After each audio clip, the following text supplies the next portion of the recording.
I think Nick Saban is the greatest coach in sports history. Like across all sports, college basketball, the NFL, the NBA, MLB, you name it. I don't think in the modern era of sports, there has been a greater head coach in any capacity than Nick Saban. He's number one, obviously, for all the winning he's done, but not just the winning, but it's also how he's won, right? He's won 6 national titles, 9 championship game appearances. This is just at Alabama. 10 wins every year with the Tide since 2008. 0 times he's finished outside of the AP top 10 at the end of the year since 2008. 9 SEC championships. I mean, that is a string of dominance we have rarely seen in sports in general, let alone, again, in the modern era.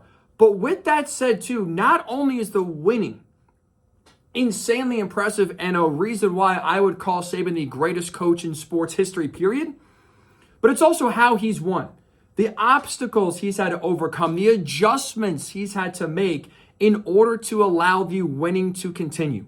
Right, this is a guy that started the Dynasty when Alabama won their first national title in 2009. That was a team that was based on running the ball and playing good defense. That was the style of play back then. And Bama was physical. They were tough. They would push you around.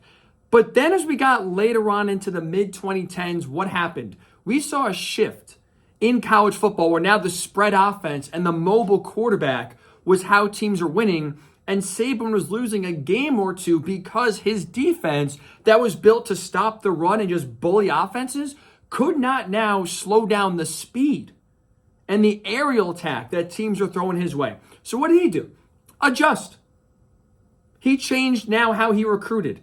He brought in Jalen Hurts. He brought in Tua Tagovailoa. And all of a sudden now he started, instead of recruiting, he still was obviously recruiting defensive linemen and linebackers, but now all of a sudden he's recruiting top flight receivers, elite quarterbacks, and now transitioned his run of dominance from physicality and running the ball and playing great defense to now becoming a wide open spread offense and then beating teams at their own game with that style. You had NIL that you had to manage now the last few years. He's done that masterfully. You had the transfer portal you have to figure out. He's done that tremendously, both keeping players on his team, but also bringing in big-time contributors that has led to a lot of winning. There's a lot. COVID. The last national title was during one of the most challenging times where every league was doing their own thing. Protocols were different all across the sport for college football. Guys were missing games the day of games and still find a way to win a title that year. And was insanely dominant that year as well, by the way. Like every single challenge that has been thrown his way, he has adjusted. And not only adjusted, but he has, again, continued to win at an insanely high level that I don't think we'll see again. That, to me, is what makes him the greatest coach in sports history. At least modern sports history, we'll say. Because not a lot of the other coaches that even won earlier, further back, I should say, they didn't have to worry about, transfer portal, NIL, other challenges that modern coaches in any sport have to deal with now. Money, salary cap, trading players, right? In the pros, for a while, you were not trading players. There was no such thing as free agency.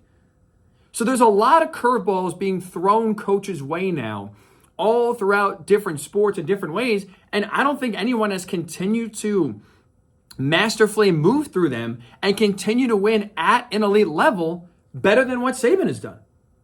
It's truly impressive what he's able to do. Even just this year.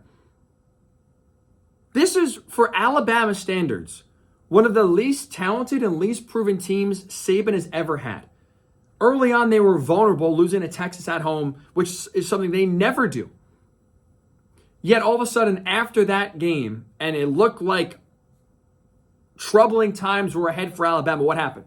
He learned, he adjusted, and in season, made that team exponentially better, where they knocked off Georgia, who was easily the most dominant and best team the last 3 years of college football, and ended their win streak, ended their quest for a three-peat, and made it back to the college football playoff, despite having, I would argue, the least talented team and the least proven team he's had since 2007. The guy always finds a way. He rolls with the punches.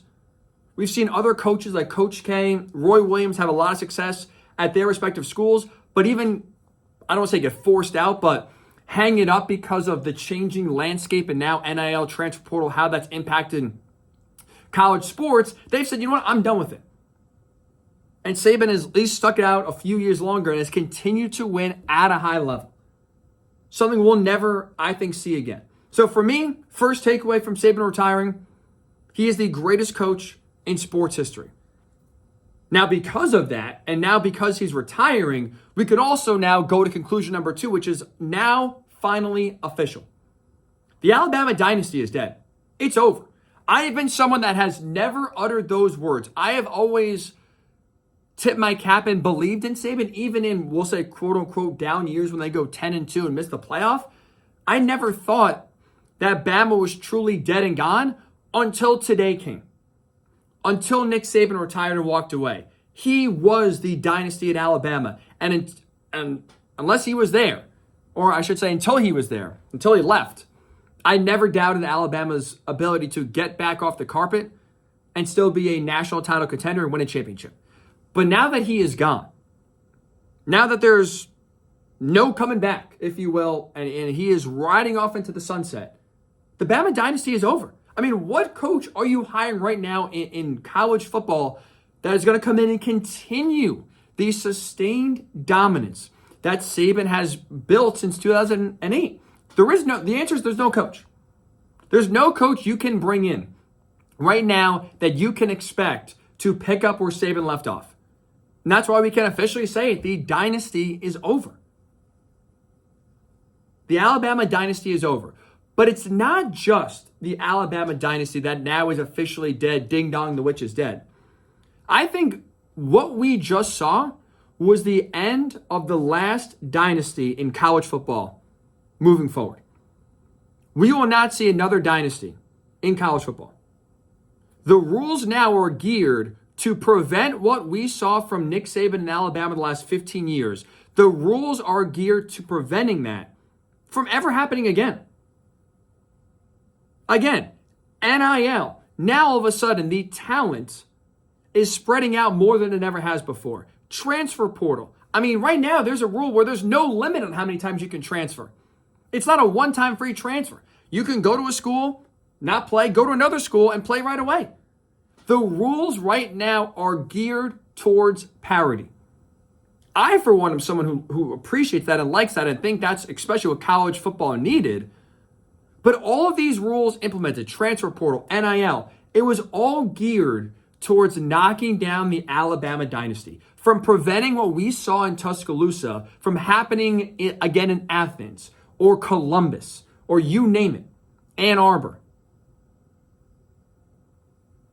They didn't want another dynasty to form and run the sport for 15 years where 98% of college teams going into any given year knew they couldn't compete with Alabama, knew they couldn't win a national title because they were nowhere near as talented as the Crimson Tide. And so now with the official retirement of Nick Saban, not only is the Alabama dynasty dead, I think dynasties in college football are dead. Kirby Smart in Georgia, right? They have so far come the closest, winning 2 titles in a row in 2021 and 2022. And I mean, you could, if you want, and he has a lot of quality traits like it, Kirby Smart is basically Nick Saban Jr. But with that said, I don't even think Kirby, with how well he's got Georgia rolling right now, I don't think he can repeat the dominance that Saban did at Alabama. So I don't think Georgia's going to now all of a sudden go on a dynastic run anywhere near the way Alabama did. We're not seeing it from Michigan. We're not seeing it from Clemson. We're not seeing it from Oklahoma, Texas, you name it, Ohio State, any school you want to throw out that you think is a title contender now and going forward and is always in the conversation. They may always be in the conversation, but we will never see a program dominant for as long of a period as Alabama ruled the sport of college football for again. Saban retiring, not only is he the greatest, I think, coach in sports history, his retirement ends the Alabama dynasty. And I think with the Alabama dynasty now officially ending on January 10th, 2024, we could also put to rest the thought of any dynasty popping up in the future and replicating anything near what we saw from Nick Saban and Alabama. Today is a monumental day in college football. Like, this is truly like, I could sit here and argue there has not been a single day that has transformed the sport and the landscape probably since the day Nick Saban was hired, right? In Alabama in 2007. I don't think there's been another day that has truly changed your trajectory.